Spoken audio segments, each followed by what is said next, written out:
আজকে ঘুম থেকে উঠেই শপিং করে নিই, তারপরে দেখি সিম্বা রানীর দর্শন। সিম্বা রানী এসেছে আমাদের চুন্নুমুন্নুকে পাহারা দিতে।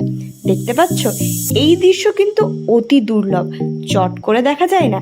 কত গর্ষে দেখছে তোমরা দেখো। তারপরে চলে আসে আমার পার্সেল। কত আগ্রহের সাথে পার্সেল খুলছি, কেন এগুলোর মধ্যে রয়েছে আমার এতগুলো সানগ্লাসেস।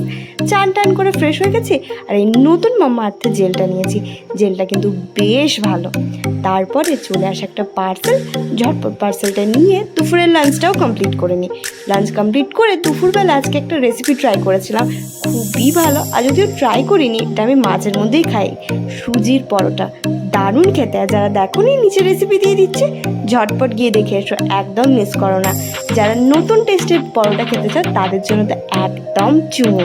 সবার শেষে নিজের রাতটা আমি শেষ করলাম চা খেয়ে। আজ এই পর্যন্ত। ভালো লাগলে লাইক ও সাবস্ক্রাইব করতে একদম ভুলো না। টাটা।